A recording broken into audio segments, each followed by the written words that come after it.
Okay, so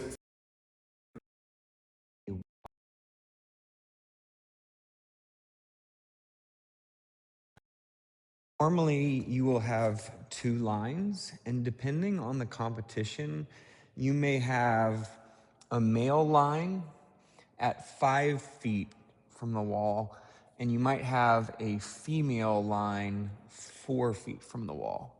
But regardless, you should always have a tape mark approximately 10 inches from the wall. In fact, if you come to any of our classes, you'll probably not find the tape marks out front. Just try to conserve on duct tape. Stuff's not cheap. But you will always find the line back here. And the way that they kind of try to set this up is for the average male height of about 5'10", that's going to put your fingertips on this start line. So your hands are going to start in a fixed position. Your feet are going to start against the wall. And the goal or objective is to walk your hands to touch this 10-inch tape mark while you're in the vertical position facing the wall.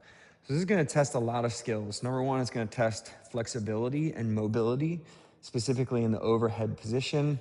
It's also going to test balance, being up on the wall and trying to keep and hold that position.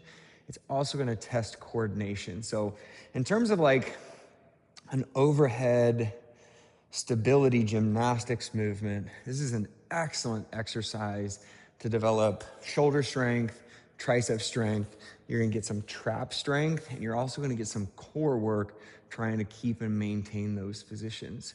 Normally when modifying a wall walk, we like to recommend what we call a fallout push-ups. So we start with a wide base. We get those hands down to the floor as flat as possible. We walk the hands out all the way down until we touch the chest to the floor.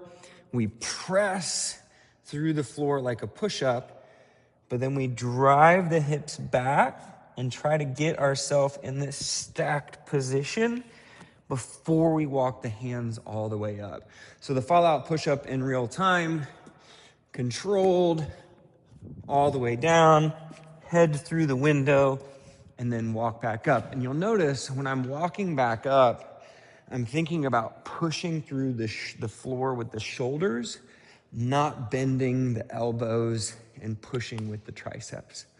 Another great modification for the wall walk would be, don't take your hands all the way back to the tape mark. Only walk your hands back to a position that feels comfortable, where you can get in a stacked position and then actually get back out safely. So I'm just going to show you what a wall walk is supposed to look like in real time, and then I'm going to break it down for you. So chest and thighs on the floor. We always push back into what we call tabletop first. Then we reach up as high as we can with one leg, and we get our head through this window here.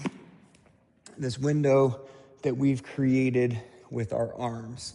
So chest and thighs on the floor, tabletop, reach and tuck that chin, and then we want to get into a stacked position as fast as possible. And what I mean by stacked is straight joints are strong joints. So stacked position, we've got the hands underneath the elbows, underneath the shoulders, the hips, the knees, and the ankles. A straight line is what we call stacked position. What we don't want to do is hyperextend through that low back and be in this arch position. So I'm going to show you what that looks like. Chest and thighs to the floor, tabletop, reach and tuck. If we're not in a stacked position and I'm arched here, that is a weak position. So our goal is to get ourselves stacked as quickly as possible. So chest and thighs to the floor, reach and tuck, and then get into a stacked position as quickly as possible. Now moving my hands back to that line is much easier.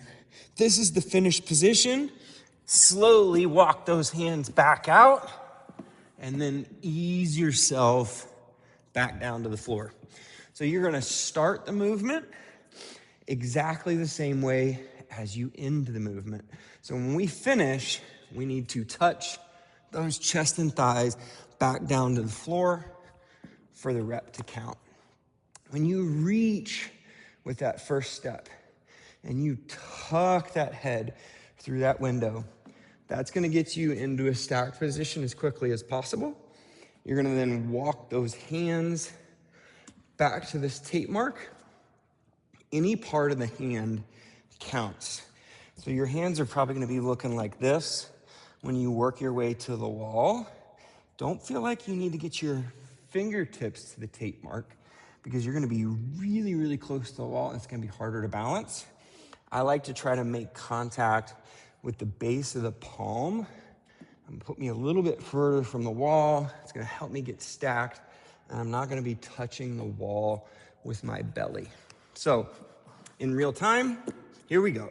Chest and thighs, tabletop, reach and tuck, shuffle step to the line, shuffle step back, chest and thighs to the floor. We talked about the fallout push-up as being a good modification for this, especially with people who don't feel comfortable being upside down. But the other way you can modify this movement is to try to pick a mark on the floor to walk your hands back to if going all the way up is too intimidating to start. So chest and thighs to the floor, tabletop, reach and tuck, get stacked. Maybe we only take 2 or 3 steps. Maybe we take 3 or 4. That's as far as we feel comfortable. And then we come right back down. Wall walks.